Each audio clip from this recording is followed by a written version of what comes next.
கர்த்தருடைய பரிசுத்த நாமம் மகிமைப்படுவதாக.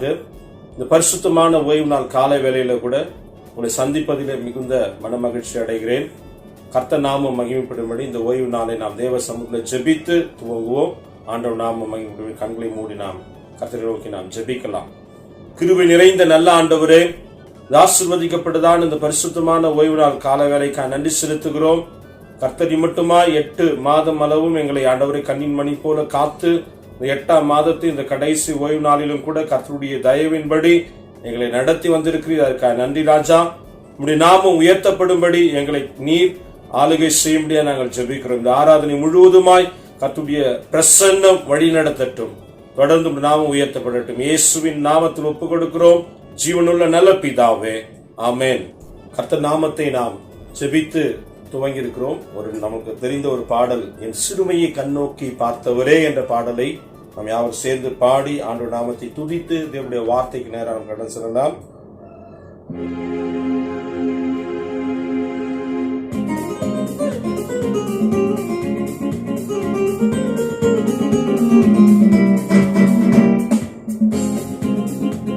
என் சிறுமையை கண்ணோக்கி பார்த்தவரே, என் எளிமையில் கை தூக்க வந்தவரே, என் சிறுமையை கண்ணோக்கி பார்த்தவரே, என் எளிமையில் கை தூக்க வந்தவரே, துரத்தப்பட்ட என்னை நீ மீண்டும் சேர்த்து கொண்டீர், ஒதுக்கப்பட்ட என்னை பெரிய ஜாதியாய் மாற்றினீர், பீலகாய் ரோகி என்னை காண்கின்ற தேவன் நீ, பீலகாய் ரோகி எங்கள் ஜீவன் நீர் ஊற்று நீர், என் சிறுமையை கண்ணோக்கி பார்த்தவரே, என் எளிமையில் கை தூக்க வந்தவரே, சிறுமையை கண்ணோக்கி பார்த்தவரே, எளிமையில் கை தூக்க வந்தவரே, துரத்தப்பட்ட என்னை நீ மீண்டும் சேர்த்துக் கொண்டீர், ஒதுக்கப்பட்ட என்னை பெரிய ஜாதியாய் மாற்றினீர், பீலகாய் ரோகி என்னை காண்கின்ற தேவன் நீ, பீலகாய் ரோகி எங்கள் ஜீவன் நீர் ஊற்று நீர், வனாந்திரம் என் வாழ்வானதே, பாதைகள் எங்கும் இருளானதே, வனாந்திரம் என் வாழ்வானதே, பாதைகள் எங்கும் இருளானதே, எந்த நழுக்குரல் கேட்டு நீரூற்றாய் வந்தவரே, எந்த நழுக்குரல் கேட்டு நீரூற்றாய் வந்தவரே, பீலகாய் ரோகி என்னை காண்கின்ற தேவன் நீ, பீலகாய் ரோகி எங்கள் ஜீவன் நீர் ஊற்று நீர், புறஜாதி என்னை தேடி வந்தீர், சுதந்திரவாதியாய் மாற்றி விட்டீர், புறஜாதி என்னை தேடி வந்தீர், சுதந்திரவாதியாய் மாற்றி விட்டீர், வாக்குதத்தம் செய்து நீ சொன்னதை நிறைவேற்றினீர், வாக்குதத்தம் செய்து நீ சொன்னதை நிறைவேற்றினீர், பீலகாய் ரோகி என்னை காண்கின்ற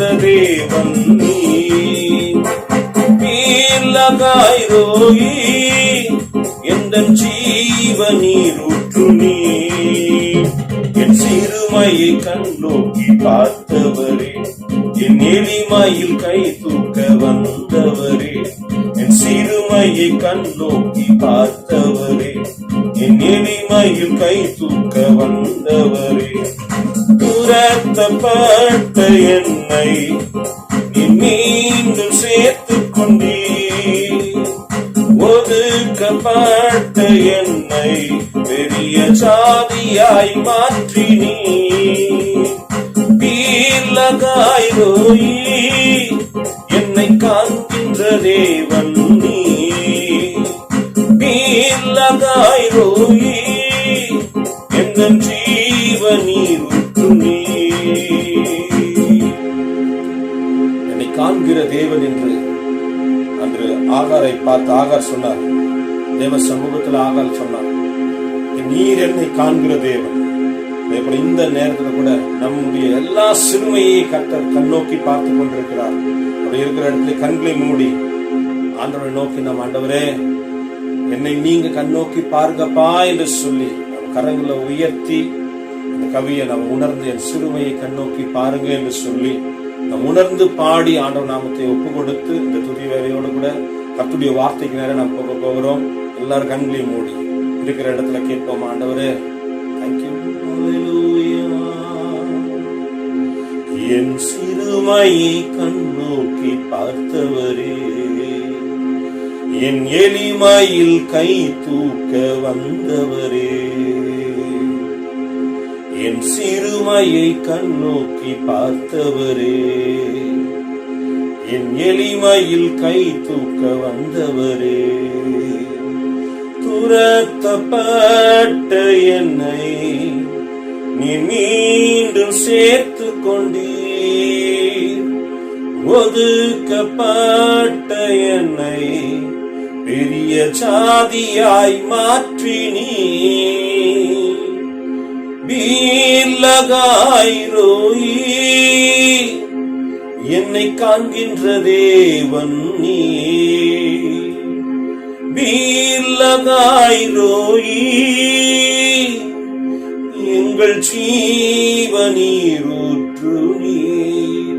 என்னுடைய ஜீவ நீரூற்றாய் என் வாழ்க்கையில் ஆண்டவரே ஜீவ தண்ணீராய் இருக்கிற தேவன். எங்கள் வாழ்க்கையில கர்த்தாவே எல்லா சிறுமையை கண்ணோக்கி பார்க்கிறவர் ஆண்டவரே. கர்த்தாவே ஸ்தோத்திரிக்கிறோம் ஆண்டவரே. ஆண்டவரே வேதம் சொல்லுகிறது ஆண்டவரே, நிறைவானது வரும் பொழுது குறைவானது எல்லாம் ஒழிந்து போம். இந்த காலை நேரத்தில் அப்பா என்னென்ன குறைவுகளோடு கூட இருக்கிறார்களோ எல்லா குறைவுகளும் கிறிஸ்து இயேசுவின் மகிமைக்குள்ளாக நிறைவாகும்படி கர்த்தர் எங்களை நடத்துகிறார். இந்த கரங்களை அர்ப்பணிக்கிறோம். பரிசுத்த தேவன் ஆளுகை செய்து நடத்துங்க. இயேசுவின் நாமத்தில் துதிக்கிறோம் நல்ல பிதாவே, ஆமென். கர்த்தர் நாமம் மகிமைப்படுவதாக. இந்த பரிசுத்தமான ஓய்வு நாள் காலை வேளையில கூட உங்களோடு கூட கர்த்தருடைய வார்த்தையை பகிர்ந்து கொள்வதில் மிகுந்த மன மகிழ்ச்சி அடைகிறேன். வாசிக்கலாம். சங்கீதங்களின் புத்தகம் 4ஆம் சங்கீதம் 3ஆம் வசனத்தை உங்களுக்காக நான் வாசிக்கிறேன். சங்கீதம் 4:3. பக்தி உள்ளவனை கர்த்தர் தமக்காக தெரிந்து கொண்டார் என்று அறியுங்கள். நான் கர்த்தரை நோக்கி கூப்பிடுகையில் அவர் கேட்பார். கர்த்தருடைய நாமம் மகிமைப்படட்டும். பக்தி உள்ளவன் என்று சொல்லப்படுகிறார். காட்லி பர்சன் என்று சொல்லப்பட்டது. ஆங்கிலத்தில் காட்லி பர்சன். அதாவது நம்முடைய கர்த்தர் யாரை தெரிந்து கொண்டாராம்? பக்தி உள்ளவனை தமக்கென அவர் தெரிந்து கொண்டார் என்று எழுதப்பட்டிருக்கிறது. பக்தி உள்ளவனை. Our Lord God chooses the godly persons alone. நம்ம பக்தியின் வேஷத்தை தரித்திருக்கிறோமா, அல்லது பக்தியோடு கூட இருக்கிற மாதிரி நடிக்கிறோமா, இல்ல தேவனுக்கு முன்பாக உண்மையாய் காட்லி பர்சனா நம்ம இருக்கிறோமா? அதாவது பக்தி வைராக்கியம் கொண்டு நாம் ஜீவிக்கிறோமா? இந்த காலகட்டங்களில ஆலயங்கள் மூடப்பட்டிருக்கிறது, ஆராதனைகள் நடத்தப்பட முடியாத சூழ்நிலை இருந்தாலும் ஆங்காங்கே உலகமெங்கும் இந்த நாட்களில் விழிப்போடு கூட அனைத்து ஜனங்களும் என்ன பண்றாங்க? இதனால கூடி ஜெபிப்பதற்கான ஒரு ஸ்லாக்கியத்தை கர்த்தர் கொடுத்து கொண்டிருக்கிறார். இதுல அநேகர் ஆண்டவருக்கு நேராக தங்களை அர்ப்பணிப்போடு கூட ஜெபித்து வருகிறார்கள். சோ பக்தி உள்ளவர்களாய் மாற வேண்டும் என்று சொல்லிதான், பக்தி உள்ளவனை கர்த்தர் தமக்கென்று தெரிந்து கொண்டார் என்று அறியுங்கள். அவன் கூப்பிடுகையில் அவன் சத்தத்தை கர்த்தர் கேட்பார் என்று வேதம் தெளிவாய் சொல்லுகிறது. God answers the godly person's prayer. If you are the godly person, நீங்க கர்த்தருடைய பிள்ளைகளா, பக்தி உள்ள பிள்ளைகளா நீங்க இருக்கும் பொழுது நிச்சயமாகவே தேவன் நாம் அழைக்கும் பொழுது நம்முடைய சத்தத்திற்கு அவர் செவி கொடுக்கிறவராய் இருக்கிறார் என்பதுல சந்தேகமும் இல்லை. இந்த 8 மாதம் அளவும் நம்மை அற்புதமாய் ஆச்சரியமாய் கர்த்தர் நடத்தி வந்திருக்கிறார். 3ஆம் மாதத்துல கொரோனாவினால நம் இந்திய தேசம் அறிவிக்கப்பட்டு தொடர்ந்து நாம் என்ன பண்றோம், 144 தடை உத்தரவோடு கூட தான் இருந்து கொண்டிருக்கிறோம். ஆனால் இன்னும் கர்த்தருக்கென்று நாம் எழும்பும் போது நிச்சயமாய் கர்த்தர் பெரிய ஒரு மாபெரும் எழுப்புதலை தேசத்துல கர்த்தர் கொண்டு வருவார். ஒரு சிறு கதையோடு கூட நான் கர்த்தருடைய வார்த்தை நேரம் கடந்து போக நான் ஆசைப்படுகிறேன். ஒரு பக்திமான் ஒருவன் இருந்தானா, அதிக பக்தி உள்ளவன், தினமும் ஜெபிப்பான், வேதம் வாசிப்பான். எல்லா நிலையிலும் அவனை பார்த்தாவே எல்லாருமே சொல்லுவாங்களாம், ஒரு பக்திமான்ங்க, இஸ் a godly person, அவர்கிட்ட போங்க, அவர் பக்திமான்ங்க, அவர் நல்லா ஜெபிக்கிறவருங்க அப்படின்னு சொல்லி அவனை அநேகர் புகழ்ந்து இருப்பாங்க. ஒரு நாள் அநேக நேரத்துல அநேகர் புகழும் பொழுது இந்த வார்த்தைகளை கேட்டு கேட்டு அவனுக்குள்ள ஒரு ஆவிக்குரிய பெருமை. இன்னைக்கு நிறைய பேருக்கு தங்களை அதிகமா ஒருத்தர் புகழ்ந்து பேசினாங்கன்னா அவங்களுக்கு என்னன்னா ஆவிக்குரிய பெருமை எங்க இருக்கிறதோ அங்க ஒரு மனிதன் கண்டிப்பாக அவன் விழுந்து போகிற நிலைமைக்கு தள்ளப்படுவான். இந்த பக்திமானம் அப்படிதான். அநேகர் இவனை புகழ்ந்து கொண்டிருக்கிறாங்க. ஒரு நாள் இவன் நடந்து ஒரு கடை வீதிக்கு வழியா நடந்து கொண்டு போகிறான். நடந்து கொண்டு போகும்போது அவனுடைய செருப்பு என்ன ஆயிடுச்சான், திடீர்னு அறுந்துட்டு. உடனே என்ன பண்ணிருக்கான், பக்கத்துல ஒரு செருப்பு கடை இருக்கு, அங்க தைக்கிறதுக்காக ஒரு இடத்துல போயிருக்கான். அவன் போயிட்டு, ஐயா இது மாதிரி செப்பலை அறுந்துருச்சு, கொஞ்சம் செருப்பை தைச்சு கொடுங்கன்னு சொல்லிட்டு அந்த செப்பல் தைக்கிறவர்கிட்ட கேட்டிருக்கான். அவர் என்ன பண்றாரு, பார்த்துட்டு, ஐயோ இவர் பக்திமானாச்சு, ரொம்ப நியாயமா நடக்கிறவராச்சு, நல்லா ஜெபிக்கிறவராச்சு, நல்லா உண்மையா இருக்கிறாச்சு சொல்லி அவருடைய செருப்பை நல்லா நீட்டா தைச்சு கொடுத்துட்டு அதுக்கப்புறம் அவர்கிட்ட காசு வாங்கிட்டு என்ன பண்ணிருக்கான், ஐயா எங்க போறீங்க அப்படின்னு சொல்லிட்டு கேட்கிறான். சர்ச்சுக்கு வெளியில தான் போறேன், ஒரு ஆலயத்துக்கு தான் போறேன் அப்படின்னு சொன்ன உடனே அவர் என்ன பண்ணிருக்காரு, அந்த செருப்பு தைக்கிறவரு, நான் கூட போயிட்டு காணிக்க போகணும்னு நினைச்சேன், இந்த காணிக்கை என்கிட்ட இருக்குது, கொஞ்சம் நீங்க சிரமம் பார்க்காம இந்த காணிக்கை என்னுடைய சார்பில் அங்க வெளியில போட்டுறீங்களே ஐயா அப்படின்னு சொல்லிட்டு ரொம்ப கேட்டுக்கொண்டான். சரின்னு சொல்லிட்டு என்ன பண்ணிருக்காரு, அந்த நபர் கொடுத்த காணிக்கை இவர் வாங்கிட்டு யோசிச்சு பாக்குறாரு. அதாவது ஒரு செருப்பு தைக்கிறவனுடைய காணிக்கையை நம்ம போய் வாங்கிட்டு போறோமே, அவனுக்குள்ள ஒரு யோசனை வருது. அதே நேரத்துல என்னன்னா, நம்ம பக்திமானு நினைச்சுதானே அவன் கொடுத்துருக்கான், நம்ம நல்லா ஜெபிக்கிறவங்க சொல்லி நம்ம உண்மை உள்ளவர்கள் சொல்லி கொடுத்துருக்கான், அதனால அவனை நோகடிக்க கூடாதுன்னு சொல்லிட்டு அந்த காணிக்கை வாங்கிட்டு போயிட்டு ஆலயத்துல போயிட்டு என்ன பண்ண, அந்த காணிக்கைய போடலாம்னு சொல்லிட்டு ஒன்றியல்ல போடலாம்னு சொல்லிட்டு போடுற நேரத்துல கடவுளே காட்சி அளித்து நின்று கையில என்ன பண்ணாரா, அந்த காணிக்கை வாங்குறாரா. இவனுக்கு ரொம்ப அதிர்ச்சி. ஏடா இத்தனை நாள் நானும் காணிக்கை போட்டிருக்கேன், நான் பக்திமானா இருந்திருக்கிறேன், நான் நிறைய காணிக்கைகளை ஆண்டோட சமூகத்துல வைத்திருக்கிறேன், ஒரு நாள் கூட இப்படி அந்த கடவுள் காட்சி அளித்து அவர் கையினால காணிக்கை வாங்கல. ஆனா இன்றைக்கு இந்த மனிதனுடைய காணிக்கை, அதாவது செருப்பு தைக்கிறவனுடைய காணிக்கையை ஒரு அங்கீகரிக்கிறாரை சொல்லி என்ன பண்ணாரு, அப்படி பார்த்து அதிர்ந்து போனானா. கடவுள் முன்னாடி நிக்கிறது பார்த்தோன்னே அதிர்ந்து போயிடும். கடவுள் என்ன பண்ணிருக்காரு, அவனுக்கு உடனே பார்த்துட்டு அந்த காணிக்கை அங்கீகரிச்சு மட்டும் இல்லாம ஒரு பொன்னாலான முத்துக்களான ஒரு வளையலை அவனுக்கு பரிசா கொடுக்கிறேன்னு சொல்லி, இந்த காணிக்கைக்கு உரியவன் இடத்துல இதை கொடு அப்படின்னு சொல்லி கடவுள் என்ன பண்ணிருக்காரு சொல்லியிருக்கிறார். அந்த வளையலும் பெற்றுக்கொண்டு இவன் திரும்பி வர்றார். சரி போற வழியில கொடுத்துட்டு போலாம்னு சொல்லிட்டு யோசனை வந்துனே இருக்கு. ஆனா என்ன நடந்ததுன்னா, கொஞ்சம் தூரம் வந்த உடனே அவரோட மைண்ட்ல என்ன ஆச்சுன்னா, இவ்வளவு அழகான வலையில கடவுளே நம்ம கிட்ட கொடுத்துருக்காரு, இத நம்ம ஒய்ஃப்க்கு எடுத்துட்டு போய் கொடுத்தா நல்லா தானே இருக்கும் சொல்லிட்டு ரொம்ப சந்தோஷப்பட்டு என்ன பண்ணார், நேரா அந்த காணிக்கை கொடுத்த நபர் இடத்துல போய், அந்த தெருப்பு தைக்கிற அந்த நபர் இடத்துல தான் அந்த பொருள் போய் சேரணும், அது கொடுக்காம என்ன பண்ணிட்டார், நேரா அவர் வீட்டுக்கு கொண்டு போயிட்டு அவங்க மனைவி கிட்ட இப்படிப்பட்ட வளையல் கடைசி பாருமா என்று சொல்லி அவரு கையில கொடுத்துருக்காரு. அவங்கள வாங்கின உடனே ரொம்ப சந்தோஷம், எப்படி வாங்கினீங்க, ரொம்ப நல்லா இருக்கு, இது மாதிரி கிடைச்சதுமா எனக்கு அப்படி சொல்லி ரொம்ப தெளிவா சொல்லியிருக்காங்க. அவன் சொன்ன உடனே என்ன ஆச்சுன்னா, அந்த வலையில என்ன பண்றாங்க, இவங்க பார்த்து வாங்கிட்டு உடனே கொஞ்சம் யோசிச்சு பாக்குறாங்க, எங்க இந்த வலையில ரொம்ப அழகா இருக்கு, நீங்க ராஜா கிட்ட எடுத்துமே கொடுத்தீங்கன்னா விலை உயர்ந்த காசு, இதை காட்டிலும் விலை உயர்ந்த பொருட்களை உங்களுக்கு விலை உயர்ந்த காசு உங்களுக்கு கொடுப்பாரு, ஒரு பாராட்டுகளை கொடுப்பாரு, இது மாதிரி நீங்க எடுத்து கொடுத்தீங்க சொல்லுவாங்க, அதனால இந்த வலையில எனக்கு வேண்டாம், ராஜா கிட்ட எடுத்துமே கொடுங்க சொல்லி நீங்க பரிசு வாங்கிட்டு வாங்க சொல்லி ராஜா கிட்ட சொல்லி போயிட்டு வாங்க சொல்லி இந்த அவங்களுடைய மனைவி, புத்திசாலியான ஒரு மனைவி என்ன பண்ணாங்க, அனுப்பி விட்டாங்க. இவர் உடனே கொண்டு போறார், ராஜா கிட்ட போய் கொண்டு போறார். ரொம்ப சந்தோஷமா போய் ராஜா கிட்ட போயிட்டு, ராஜா இது மாதிரி ஒரு வலையில அடிச்சிருக்கோம்னா, ராஜா பார்த்தாரு, இது மாதிரி வலையில நான் பார்த்ததே இல்லையப்பா, இது வரைக்கும் ரொம்ப அழகா தங்கத்தினால் ஆனது, முத்துக்களால் ஆனது, வைரத்தினால் ஆனதா ஒரு மொத்தமா சேர்ந்த ஒரு கலவையான ஒரு இது வளையலா இருக்குன்னு சொல்லி ரொம்ப அழகா பார்த்த உடனே இரு கொஞ்ச நேரம் இருன்னு சொல்லிட்டு அந்த வளையல கொண்டு போய் ராணி இடத்துல போய் காமிச்சிருக்கார். ராணி இடத்துல போயிட்டு கொடுத்த உடனே ராணி அதை வாங்கின உடனே கையில அணிந்து கொண்டு பார்த்தாள். ரொம்ப அழகா இருந்ததாம், நேர்த்தியா இருந்ததாம். அணிந்து கொண்டு பார்த்தாள். எங்க இந்த வளையல் நான் எப்பவுமே போடுறதுன்னா நான் ஜோடியோடு தான் போடுவேன். இன்னொரு வளையல் இருந்தா நல்லா இருக்கும். அந்த கொடுத்த நபர் ஒருவேளை ஒரு வளையல மறைச்சு வச்சுட்டு கொண்டு வந்திருப்பான் போல. அதனால நீங்க என்ன பண்ணுங்க, அவங்க கிட்ட போய் இன்னொரு வளையல் எடுத்துன்னு வாடான்னு சொல்லி அனுப்புங்கன்னு சொல்லி அந்த வளையல வாங்கி வச்சுட்டாங்க. அப்ப ராஜா போறாரு, அரண்மனையில போய் அப்ப பாக்குறாரு, ஒரு பாராட்டுகள் கிடைக்கும், பெரிய பரிசு மழை கிடைக்கும் சொல்லிட்டு எதிர்பார்த்து கொண்டிருந்த அந்த பக்திமான் நின்று கொண்டு இருக்கிறார். நின்று கொண்டிருக்கும் போது ராஜா சொல்றாரு, எப்பப்பா உனக்கு ஒரு வளையல் நீ கொண்டு வந்திருக்க, இன்னொரு வளையல் நீ மறைச்சு வச்சுட்டு இருக்க எங்கேயோ, அந்த வளையல கொண்டு நாளைக்கு காலையில கொண்டு வரனா உன் தலை சிறை சேதம் பண்ணப்படும் என்று சொல்லி அறிவிப்பு கொடுத்துட்டார். இப்ப அந்த பக்திமான் ஒன்னும் புரியல. இல்லைங்கய்யா எனக்கு கிடைச்சது ஒண்ணுதான், அப்படி எங்க கிடைச்சது அதெல்லாம் சொல்லவே இல்லை.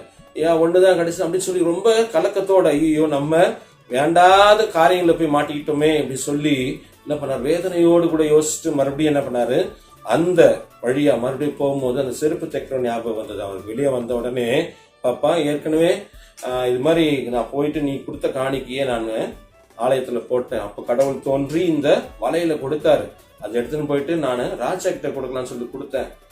இன்னொரு வலையில நீ வச்சிருக்கியா, அதை கொஞ்சம் கூட கொஞ்சம் அப்படின்னா, என்கிட்ட இன்னும் வலையெல்லாம் இல்லைங்க, எனக்குள்ள கடவுள் இருக்கிறாருங்க, ஆனா எனக்குள்ள இன்னொரு வலையெல்லாம் கிடையாதுன்னு சொல்லி, சரி மறுபடியும் நீங்க ஆலயத்துக்கு தானே போவீங்க சொல்லிட்டு இன்னும் கொஞ்சம் நீ காணிக்க கொடுத்தன்னா அதை எடுத்து நான் போடுறேன், மறுபடியும் கடவுள் வந்து காட்சி எடுத்து இன்னொரு வளையல் கொடுத்தா நல்லா இருக்கும்பா, அதனால நீ உன் கையாலே கொடுக்குற காணிக்கையே நீ கொடு என்று சொல்லி அந்த செருப்பு தைக்கிறவர்கிட்ட இந்த பக்திமான் கேட்டார்.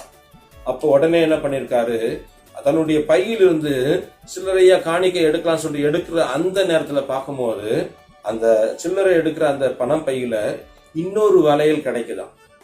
பாருங்க, அந்த கூலி தொழிலாளி செருப்பு தைக்கிறவர் ஆலயத்துக்கு போல, கடவுள் அவருக்கு காட்சி அளிக்கல, ஆனா அந்த பை அவருக்குள்ள போட்டு வச்சிருந்த அந்த காணிக்கை எல்லாமே கடவுளுக்கு தான், எல்லாமே கடவுளுக்குள்ள கர்த்தருக்குள்ள கடவுளுக்குள்ள நான் இருக்கும்போது கடவுள் எல்லாமே எனக்கு தருவார் நம்பிக்கையோடு கூட நான் எப்பவுமே நினைச்சிட்டு இருப்பாங்க கடவுள் எனக்குள்ள இருந்தார். அதே போலதான் இன்னைக்கு பாருங்க, அந்த உடனே அந்த பக்திமான் அந்த வலையில வாங்கி கொண்டு போய் ராஜா கிட்ட கொடுத்து தன்னுடைய சிறை சேதத்துல இருந்து விலை வந்து அதுக்கப்புறம் என்ன ஆச்சுன்னா விலகி வந்து ஒரு பெரிய பரிசை கொடுத்தாரு. அந்த பரிசை கொண்டு வந்து யார்கிட்ட கொடுத்தா தெரியுமா, இந்த பக்திமான் இந்த செருப்பு தைக்கிறவங்கிட்ட கொடுத்தாரா. இன்னைக்கு நாம நினைச்சு பார்க்கலாம், பக்திமானா நம்ம இருக்கிறோம்னு சொல்லி நம்ம நினைச்சிருக்கோம். ஆனா எங்க கடவுள் இருப்பாருன்னா, யாருக்குள்ள கடவுள் இருக்காரோ அங்கதான் உண்மையான பக்தி இருக்கும்.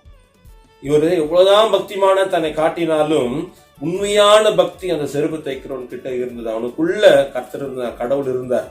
அதனால இதை கேட்டுக்கொண்டு அருமையான தேவச்சனம் உங்களுக்குள்ள கர்த்தர் இருக்கும்போது நிச்சயமாய், அதனால்தான் வேதம் தெளிவாய் சொல்லுகிறது, பக்தி உள்ளவனை கர்த்தர் தமக்கென தெரிந்து கொண்டார் என்று எழுதப்பட்டு, பக்தி உள்ளவனை கர்த்தர் தமக்கென தெரிந்து கொண்டார்.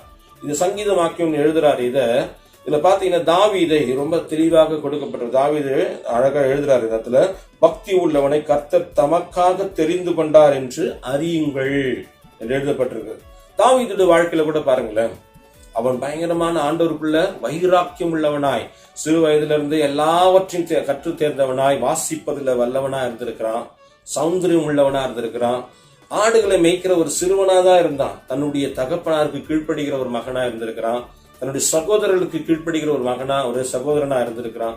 எல்லா நிலையிலும் இருந்த போதிலும் அவன் தன்னுடைய ஆடுகளை மேய்த்து கொண்டிருக்க அந்த சூழ்நிலையில கர்த்தரை நோக்கி ஸ்தோத்திரங்களோடு கூட கர்த்தரை துதித்திருக்கிறான். பாருங்க, அவனை கர்த்தர் தமக்காக தெரிந்து கொண்டார். அவன் பக்தி உள்ளவன் என்று கர்த்தர் தமக்காக தெரிந்து கொண்டார். பாருங்க, அதனாலதான் அவன் மேல ஒரு விசேஷித்த அழைப்பை கர்த்தர் வைத்திருந்தார். ஒரு விசேஷித்த அழைப்பு, கர்த்தரை துதிக்கிற சங்கீதம் 34 நம்ம வாசிக்கிற, கர்த்தரை நான் எக்காலத்திலும் ஸ்தோத்தரிப்பேன், அவர் துதி எப்போதும் என் வாயில் இருக்கும் என்று சொல்லி கர்த்தர் எந்நேரம் துதித்து கொண்டிருந்த தாவீத கர்த்தர் பார்த்தார். ஒரு குறிப்பிட்ட காலம் வந்தவுடனே இவன் மெய்ப்பனுக்குரியவனாக இருக்கக்கூடாது, இவன் ஆளுகை திறனை உடையவனாய் ஒரு அரசனாய் மாற வேண்டும் என்று சொல்லி கர்த்தர் அவனை கனப்படுத்துகிறாராம். கர்த்தர் அவனை கனப்படுத்தின விதம் பாத்தீங்கன்னா நீங்க வாசித்து பார்க்கலாம். 1 சாமுவேலின் புஸ்தகம் 16ஆம் அதிகாரம் 12ஆம் வசனத்தை உங்களுக்காக வாசிக்கிறேன். 1 சாமுவேல் புஸ்தகம் 16ஆம் அதிகாரம் 12ஆம் வசனத்தை உங்களுக்காக வாசிக்கிறேன். நாங்க ரொம்ப அழகாக பாருங்க, அந்த ஈசாய் வீட்டுக்கு சாமுவேல் தீர்க்கதரிசி வருகிறார். அங்க ராஜாவாய் கர்த்தர் அபிஷேகம் பண்ண சொன்ன அந்த ஈசாய் வீட்டில இருந்து ஒரு நபரை கர்த்தர் அபிஷேகம் பண்ண போகிறார் என்று சொல்லி தெளிவுபடுத்துகிறார். இங்க வாசிக்கும் போது 1 சாமுவேல் 16ஆம் அதிகாரத்துல 12ஆம் வசனம் உங்களுக்கு நான் வாசிக்கிறேன். உன் பிள்ளைகள் இவ்வளவுதானா என்று ஈசாயை கேட்டான். அதற்கு அவன், இன்னும் எல்லாருக்கும் இளையவன் ஒருவன் இருக்கிறான், அவன் ஆடுகளை மேய்த்து கொண்டிருக்கிறான் என்றான். அப்பொழுது சாமுவேல் ஈசாயை நோக்கி, ஆள் அனுப்பி அவனை அழைப்பி, அவன் இங்கே வரும் மட்டும் நான் இருக்க மாட்டேன் என்றான். ஆள் அனுப்பி, இந்த வசனம் சொல்லுறது பாருங்க, 12ஆம் வசனம் இப்ப வாசிக்கிறேன். ஆள் அனுப்பி அவனை அழைப்பித்தான். அவன் சிவந்த மேனியும் அழகிய கண்களும் நல்ல ரூபம் உள்ளவனாயிருந்து என்று சொல்லப்பட்டிருக்கு. நல்ல ரூபம் உள்ளவனாயிருந்து என்று சொல்லப்பட்டிருக்கிறது. இந்த நல்ல ரூபம் என்கிற வார்த்தைக்கு ஆங்கில பதத்துல அநேக வருஷம் அது ஆராய்ந்து பார்க்கும்போது இட்ஸ் எ காட்லி லுக் அப்படின்ற வார்த்தை கொடுத்தது. அதாவது நல்ல ரூபம் என்ற ஒரு வார்த்தை காட்லி look, he has the godly look and godly appearance என்ற ஒரு பதத்துல வருகிறது. இப்ப பாருங்க, பக்தி உள்ளவன் என்ற வார்த்தை faithful man, godly person, holy person என்ற வார்த்தைக்கு பதப்படுகிற நிலையில இங்க நல்ல ரூபம் என்கிற ஒரு வார்த்தை எதை குறிக்கிறது என்றால், அவன் எப்படிப்பட்டவன் என்று சொன்னா godly look, godly appearance, he has a godly appearance. அப்போ இன்னைக்கு நம்ம சிந்திச்சு பார்க்கலாம், அவனை சாதாரணமாய் கர்த்தர் முன்குறிக்கல, ஆள் அனுப்பி அவனை அழைப்பித்து அந்த இடத்துல என்ன பண்றாங்கன்னா பெரிய இஸ்ரவேல் தேசத்துக்கே அவனை ராஜாவாய் மாற்றுகிறார்கள். இஸ்ரவேல் தேசத்துக்கே அவனை ராஜாவாய் கர்த்தர் தெரிந்து கொண்டு அபிஷேகம் பண்ணுகிறார். பாருங்க, பக்தி உள்ளவனை கர்த்தர் தமக்கென தெரிந்து கொண்டார் என்று அறியுங்கள் என்று எழுதப்பட்டிருக்கிறது. இன்றைக்கு இதை கேட்டுக்கொண்டிருக்க அருமையான தேவ ஜனமே, உங்களை நீங்கள் பக்தி உள்ளவனாய் மாற்றிக்கொள்ளுங்கள். அதாவது பக்தியா இருக்கிற மாதிரி இருக்கக்கூடாது, பக்தியின் வேஷத்தை தரிக்க கூடாது. பக்தியா இருந்து உண்மையா காட்லி பர்சனா நீங்க இருக்கும்பொழுது நிச்சயமாய் பெரிய ஒரு ஆசீர்வாதங்களுக்குள்ள கர்த்தர் நடத்துவார். பாருங்க, பக்தி உள்ளவனை கர்த்தர் கேட்டார், அவன் கூப்பிடுதலை கர்த்தர் கேட்டார். அதே 1 சாமுவேல் 17ஆம் அதிகாரம் 45, 46 வசனங்களை பார்க்கும்போது பெலிஸ்தனாகிய கோலியாத் அவனிடத்துல வந்து நிற்கிறான். அபிஷேகம் பண்ணப்பட்ட பிறகு பெலிஸ்தனாகிய கோலியாத்திடத்துல இவன் போய் நின்று கொண்டு என்ன செய்யறான், யுத்த களத்தில் நிற்கிறான். இஸ்ரவேலின் ராஜாவாகிய சவுல் பயந்து கொண்டிருக்கான், சேனையோடு இருக்கிற சவுல் பயந்து கொண்டிருக்கான். இளைஞனாய் இருந்த அபிஷேகம் பண்ணப்பட்ட தாவீது, காட்லி அப்பியரன்ஸ், பக்தி உள்ளவனாய் இருக்கிற தாவீது அங்கு போய் கர்த்தரை நோக்கி கூப்பிடுகிறான். ஆண்டவரே, இன்று இந்த எகிப்தின் ஆண்டவரே, இந்த கோலியாத்தை என் கரங்களை நீங்க ஒப்பு கொடுக்க போறீங்க என்று சொல்லி, இன்று கர்த்தர் உன்னை என் கையில் ஒப்பு கொடுப்பார் என்று சொல்லி வைராக்கியம் பாராட்டி அவன் கூப்பிட்டானாம். கூப்பிட்டு மாத்திரத்துல கர்த்தர் அவனுக்கு மறுபடியும் அருள் செய்து ஒரே ஒரு கூழாங்கல் தாங்க கோலியாத் விழுந்து போனான். இதை இந்த நாளில தேவ சமூகத்துல வந்துட்டு அருமையான பிள்ளைகளை இந்த காலை நேரத்துல நீங்க கேட்கிற என்னன்னா, பக்தி உள்ளவர்களா நீங்க இருக்கும்போது நீங்க கேட்கிற ஒவ்வொரு விண்ணப்பங்களின் சத்தத்தையும் கர்த்தர் கேட்கிறார். அதனால இந்த காலை பொழுது உங்களை ஒப்பு கொடுங்க. அன்றதே நான் பக்தி உள்ளவனா இருக்க வேஷத்தை தரித்திருக்காதபடி உண்மை உள்ளவனா எல்லா நிலையிலும் உண்மை உள்ளவர்களாக நான் இருக்க இந்த உதவி செய்யும் கேட்டு பாருங்க. யோனா தீர்க்கதரிசி குறித்து ரொம்ப தெளிவாக கொடுக்கப்பட்டிருக்குது. நீ யார் என்று கேட்கிறாங்க. கடல் கொந்தளிக்கிறது, நீ யார் என்று அடித்தட்டுல போய் தூங்குறார். அவனை எழுப்பி கேட்கிறாங்க, யாருன்னு கேட்கும் போது, நான் அண்ட சராசரங்களை சமுத்திரத்தையும் படைத்த தேவாதேவனுடைய அதோட ஊழியக்காரன் என்று சொல்றான், அவர் எபிரேயன்னு சொல்லி நான் தேவ பக்தி உள்ளவர் என்று சொல்லி அவர்களுக்கு அறிமுகம் செய்கிறான் யோனா. அப்ப பாருங்க, இன்னைக்கு தேவனுக்கு முன்பாக நீங்க பக்தி உள்ளவர்களா இருக்கும்பொழுது நிச்சயமாய் உங்களுடைய கூப்பிடுதலின் சத்தத்தை கர்த்தர் கேட்டு கர்த்தர் உங்களுடைய குறைவுகள் எல்லாம் நிறைவாய் நடத்துவார். 8 மாதம் அளவும் கர்த்தர் நடத்திருக்கிறார். இன்னும் தேவ பக்திக்குள்ளா நீங்க வளர வேண்டும் என்று சொல்லி வாழ்த்தி தேவ கரத்தில் ஒப்பு கொடுக்கிறேன். தாவீதை அபிஷேகம் பண்ணின கர்த்தர் யோனாவை கர்த்தர் தமக்கென்று தெரிந்து கொண்டு கர்த்தர் பெரிய ஒரு மீட்பை ஜனங்களுக்கு கொடுத்தார். அதே போல இன்று இந்த வார்த்தை கேட்டுக்கொண்டு அருமையான தேவ ஜனமே, உங்களுக்குள்ள தேவ பக்தி உண்டாகட்டும், கர்த்தர் மேல வாஞ்சை உண்டாகட்டும். உண்மையா இருங்க. கர்த்தர் உங்களை பார்த்து பக்தி உள்ளவன் என்று சொல்லி கர்த்தர் சொல்ல வேண்டும். அப்படிப்பட்ட சாட்சிகளை பெற உங்களை நான் வாழ்த்தி ஆசீர்வதிக்கிறேன். கண்களை மூடி கர்த்தரை நோக்கி நாம் ஜெபிக்கலாம். எல்லா நன்மைக்கும் காரணமாய் இருக்கிற அன்பின் பரலோக பிதாவே, ஆசீர்வதிக்கப்பட்டதான் இந்த பரிசுத்தமான கால வேலைக்காக நன்றி செலுத்துகிறோம். தேவரீர் உடைய சமூகத்தில் இந்த நாளில் கேட்ட இந்த வார்த்தையின்படி நாங்கள் பக்தி உள்ளவர்களாய் ஆண்டவரே காட்லி பர்சனா நாங்க எல்லா நிலையிலும் கர்த்தரால தெரிந்து கொள்ளப்பட்ட சந்ததியாய் உருவாக்கப்பட எங்களுக்கு உதவி செஞ்சா ஜெபிக்கிறோம். இதனால் அர்ப்பணிக்கிற உங்களுடைய பிள்ளைகள், குறிப்பாய் தகப்பனை இந்த நாள்ல இதை பார்த்து கொண்டிருக்கிற ஒவ்வொரு பிள்ளைகளும் ஆண்டவரே இந்த நாட்கள்ல பக்தி உள்ளவர்களாய் தங்களை மாற்றிக்கொள்ள, தேவ சமூகத்துல பக்தி உள்ளவர்களாய் இருந்து கூப்பிடும் பொழுது கர்த்தர் அவருடைய கூப்பிடுதலின் சத்தத்தை கேட்பார் என்று சொல்லி எழுதப்பட்ட வார்த்தையின்படி அவர்கள் கேட்டு நாமத்தை உயர்த்திக்கொள்ள கிருபை தாங்கப்பா. அன்று நாம மகிமை பெறட்டும். எல்லாவற்றுடைய கரங்களை ஒப்புக் கொடுக்கிறோம். தொடர்ந்து நீர் பெரிய காரியங்களை செய்து வழி நடத்தும். இயேசு கிறிஸ்துவின் உன்னத நாமத்தில் ஒப்புக் கொடுத்து ஜெபிக்கிறோம் ஜீவனுள்ள நல்ல பிதாவே, ஆமென்.